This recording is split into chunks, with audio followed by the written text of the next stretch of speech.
So beautiful. Thank you so much. So grateful to have you with us, Tiff. I know that um, Paige will be back next week, right? Yeah. But thanks for being here these last couple weeks. Come back again for sure. Hello, everybody. Oh, I have to get my laptop. One second. Um, so glad to be here with you. Today we're going to be talking about the first four chapters in The Science of Mind by Ernest Holmes. So this is sort of the foundational start of our philosophy.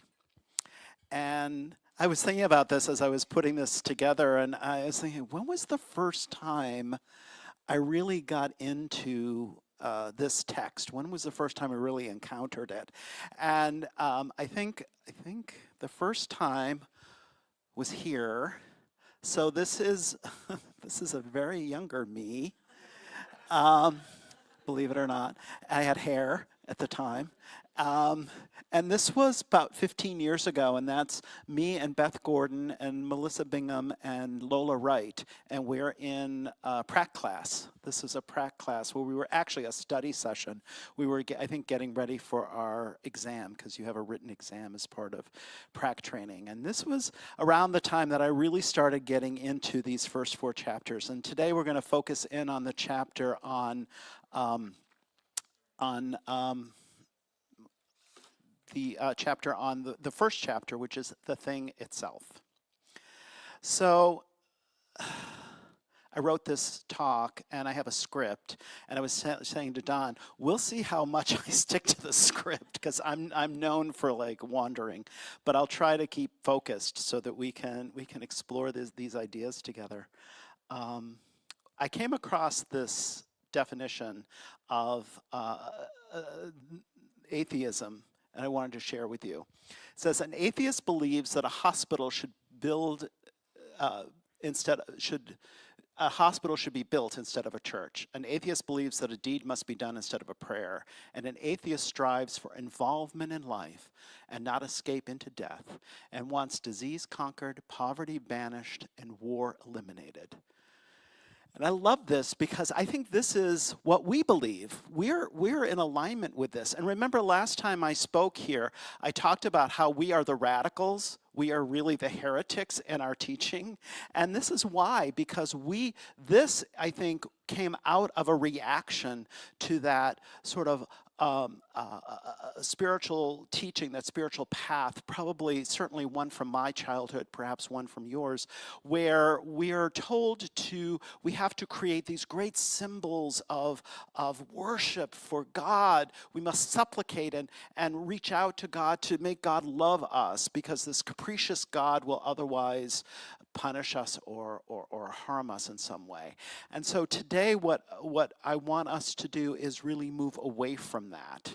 I want us to, the invitation here is, if we just take a minute and completely discard the old idea of God, we let it go. Let go of the anthropomorphized old man in the sky. We let go of those childhood stories about God. We let go of this idea there is some kind of magical force out there. We'll let go of all of it, all of these ideas that we've ever had about God. If we discard and let it go and say goodbye to all of it, what are we left with? We're left with just us. And this is a radical idea. So welcome to being a heretic. And when we center ourselves in this, we get centered in on ourselves, not in an egotistical way, but in an open and lovingly curious way. When we step in deeply into our curiosity, into our investigation, I think what we find when we do that is consciousness, right? We find consciousness. We have awareness. We have consciousness.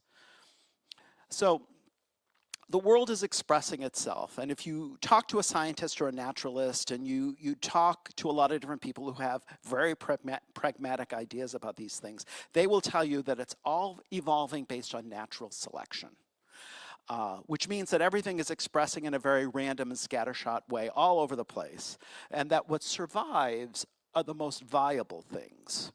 It's all random, And that is probably true in a universe where there is no consciousness. But what do we know?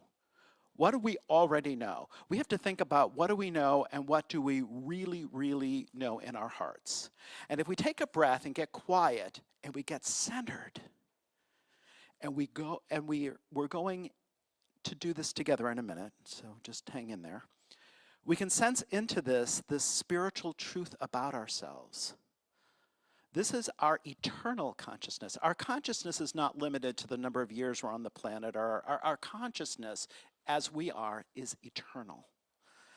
And so our concept of whatever God is really starts to morph. It starts to shift radically from the old model that we've been spoon-fed since childhood into something quite different. And that is the thing itself. So what the invitation here is with this particular teaching in this chapter, I think, and it's actually in all 4 chapters, I think there's a commonality, a common thread that runs through all 4. For example, just as an aside, these 4 chapters kind of map very nicely to the first 4 steps of affirmative prayer. If you think about it, it's very interesting. Anyway, the commonality, one of the common threads that runs through these 4 chapters is exploration. We're being called, invited into a space of, as I said, curiosity, a space of investigation. And the more we lean into that, and the less we lean into the I know scenario, right? The more we lean into that, the more we are moving away from people who are sharing dogma and the ways that things have to be. And in case you're wondering or concerned about it, that's what a cult is. A cult is usually a very charismatic person who comes up and knows what they know. And they tell you what to think, and they tell you what to believe, and they tell you how to be. And that is not our philosophy at all. In fact, we are invited into, and I would even say perhaps required, to find our own way with these ideas. Because the way I hold this, the way I hold my idea of God, spirituality, source, that which is creating all that is, this unconditional love, is going to be different than yours. It has to be. I have different experiences, I have different teachings and readings and influences, and I hold this idea and these perspectives a little bit differently than anybody else. And so we're all uniquely finding our way with this, and that's the way it's supposed to be. And that's why we come together in our Sunday celebrations, and in other ways we come together to share and to influence and inspire each other and explore all of this and investigate it together. And the reason, and this is the thing itself, it's going to show up and express itself in different ways for different people. And one of the,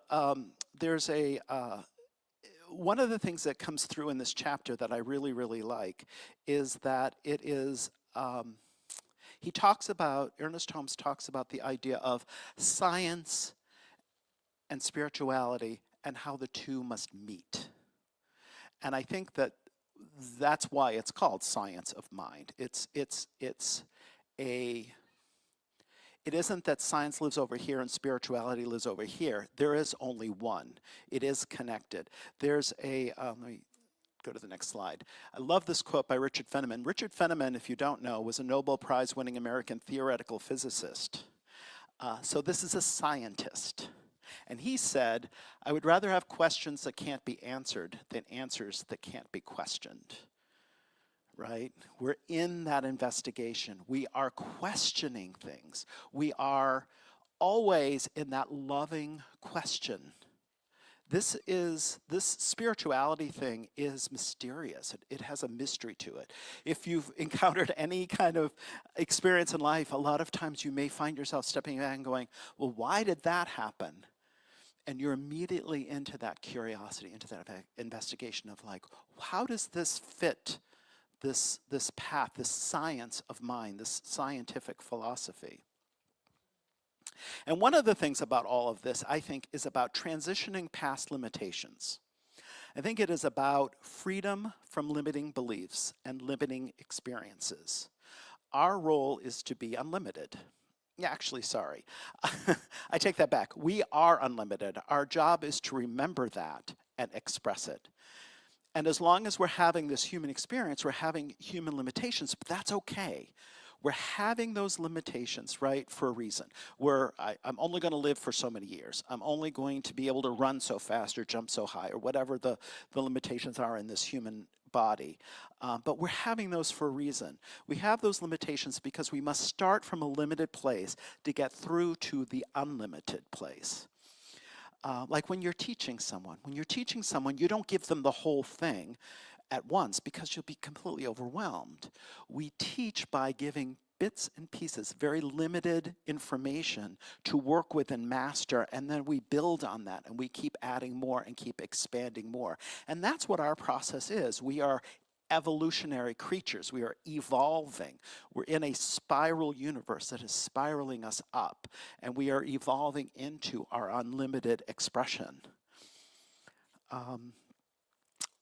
And in this chapter, Ernest Holmes describes all of this, and he gets into it in a beautiful way. What I find about Ernest Holmes, and I have the book here. This is the version that I use. This is the definitive version of Science of Mind. What I like about this particular version, there's several versions out there. What I like about this version is that the page numbers line up with any kind of curriculum that we use that references particular specific page numbers in Science of Mind. So if you want to be able to take class and follow those references, this is the definitive edition's the one to look at. There was something else I wanted to read to you. Now this is, speaking of letting go of the old ideas, this is from, of all things, the Bible. Dun, dun, dun. I know, we don't really talk about the Bible that much. I know, right, exactly. But, you know, as much as people want to use the Bible to beat us up, I wanted to share this idea with you that is actually in the Bible. This is Galatians chapter 3, which verse is it? It's verse 28. And it says, "There is neither Jew nor Armenian, there is neither slave nor free, there is neither male nor female, for you are all one." So when we hear people talking about and preaching from some place of holier than thou attitude, you can rest assured that even in the text that they reference, there is this idea of oneness. There's this idea of, yeah, we transcend, right? We transcend as we are not atheists. We are panetheists. Panetheists are pan meaning God everywhere, in and through and as everything. Are theists, and pan is everywhere. Theist is God or source or truth or whatever your word is. And that middle syllable means that we transcend. So we're in and through all that is this experience, and we transcend it, and that's our journey. Now I got to find where I left off. But I love that I'm gonna do a Bible workshop in February, and I hope you can join me, because we're going to explore this text a little bit more to find out and discover that what people tend to say it says is not at all what it says, which is really fascinating. So in the chapter, if you go through the chapter, Ernest Holmes has several subheadings, and one of them is "The universe doesn't play favorites." Remember my atheism quote I shared, we cannot earn God's favor because we cannot earn God's favor because we've never not had it. Right? So it's not something you have to earn. We are it. We've just become unconscious to it sometimes. So we're always waking up and reawakening to it. It's part of that mysterious process that's happening. He also says nothing supernatural about the study of life. There is nothing supernatural here. That's why there's this marriage between science and spirituality. There is a oneness there. It isn't two separate things. There's no separation there. If we see a difference, it's only because science hasn't yet fully explained all the miracles we see happening around us. Nevertheless, miracles, shifts in situations, circumstances, healing, prosperity, harmony in relationships is all natural. This is our natural state of being, and the revelation of it, the shift of it, the movement towards it is our spiritual practice. He says limitless power is available to us. That's paraphrasing, but limitless power is available to us. This is oneness. This is the oneness in reality, that we are connected to this creative force that has brought all of us into creation. And then he says all thought is creative. I love this because what it tells us is it gives us an idea of how to get into this experience of this spiritual practice, right? This is part of our investigation. Part of the reason for having a seemingly limited human experience is so that we can gain control and agility with our thoughts, so that we can create intentionally. So we're not just, randomly thinking thoughts and making them manifest, but we know that our thoughts are creating our experience. And so we come back to that place again and again to recreate the experience that we're having. He says, learning to trust will make us happy. I think that's like learning your faith in this spirituality, learning that science will catch up, but for now, we may have to lean a little bit more into faith. It will make us happy. He says that nature is waiting expectantly for us to recognize it. God is waiting patiently, God, or whatever your word is. I like the word God, and part of what I'm talking about today, I hope helps you see that I've redefined what that word means. God is waiting patiently and expectantly for us to recognize that it is in us, as us, and for us. This is a power for good, and as Ernest Holmes says, and we can use it. Ernest Holmes ends this chapter by saying that if we go looking for something complicated and incomprehensible, we will never allow ourselves to grasp these ideas. He encourages us to recognize its simplicity. The thing itself is you. It is within you, it always has been, and it always will be. The thing itself is this unconditional love, this creative truth that has brought you here into this human experience and will carry you forward for eternity, for we are eternal beings. We are multidimensional eternal beings, just having this human experience right now. To get curious, to get investigative, to get into this idea of how do I navigate this and how do I personalize it, because it is your journey. And so I am not here to tell you what to think or what to believe or how to do it, and neither is Ernest Holmes. We're here to encourage you to keep asking, keep questioning, keep investigating, keep finding that, getting still and finding that love, that light, that eternalness that is within you. And what is it telling you? What is it expressing? There is a wisdom within you that is coming forward. So let's go into a practice now and just try to find this within ourselves. We'll just kind of practice what we preach, so to speak, and just get centered. I'm kind of stepping over here. Poor Ben doesn't know where to put, how to focus the camera, because I mean, I like the podium, but I don't like the podium because I feel like it separates us, and it's really, we're just having a conversation. So right now, I just invite you to take a breath and close your eyes. We did a little bit of this on Christmas Eve. We're going to kind of revisit it a little bit. If you were here for Christmas Eve, it may be familiar to you. Taking a breath and centering in and imagining that there's a little ball of golden light just a few inches above your head. This little ball of golden light is this perfect love, this perfect peace, this perfect creative spark that is creating all that we see, experience, know, and understand. And just knowing and seeing and allowing this light, this love to pour through you, through the top of your head, down into your body, all the way through out the bottom of your feet, just clearing away anything that is not like itself.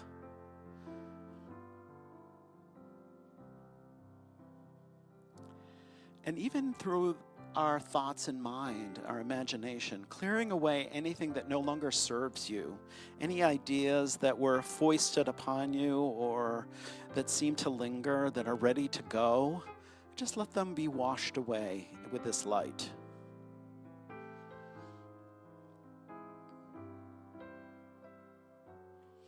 Breathing in, and we just know that we center this light in our heart space, just feeling and knowing its presence.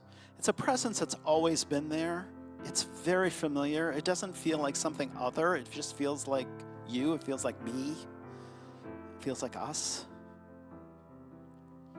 So familiar that you almost disregard it as like, well, you know, spirit or God or whatever is supposed to be something else, but it isn't. It is just us. And so feeling into that, I just invite you to expand that into all areas of your life. And just knowing that it is wanting to and expecting to express in every single area of life. It is wanting to express as your greatest prosperity. And just allowing yourself to accept that you are that loved, that you are so loved that you have this unlimited prosperity. That it expresses in your wholeness, in your physical experience, in your health, in your well-being, that you are so loved that you are radiating this beautiful, perfect health, this perfect life, this perfect love, this perfect health. It is expressing it through all your relationships, that this harmony is possible and is here, and you are so loved, so beloved by this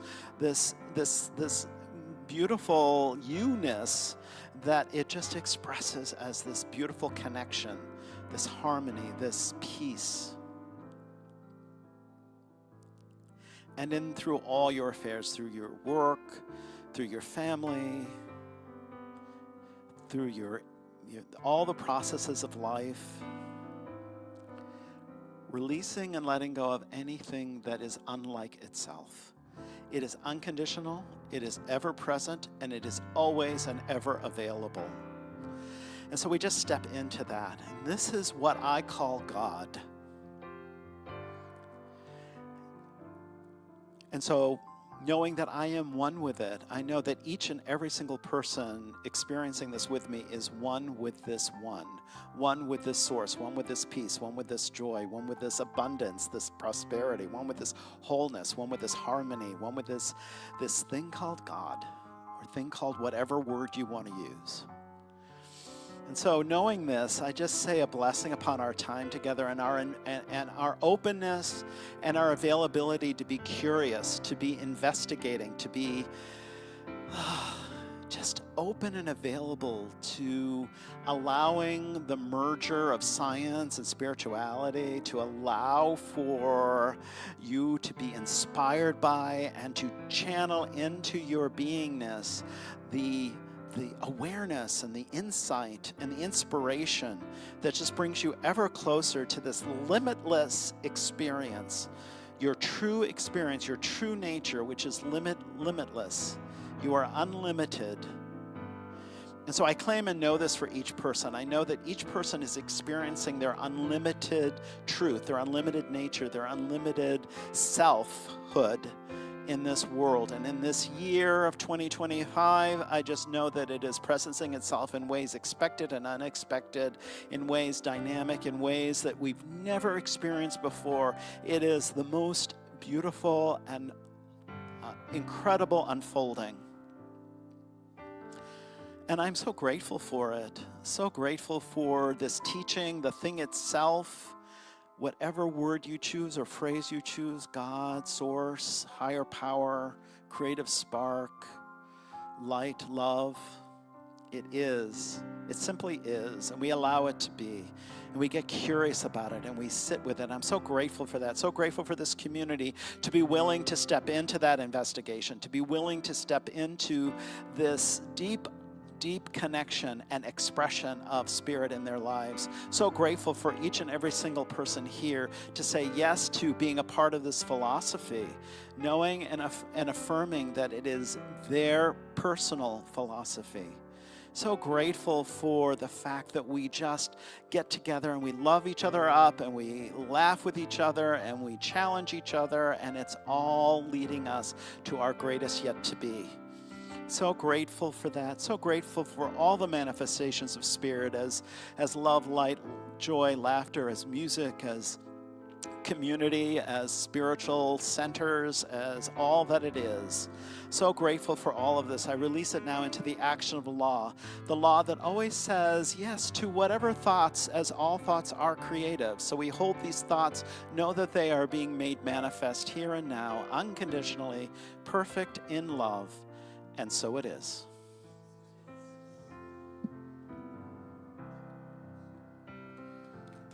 Yes, yes. Thank you, Reverend John.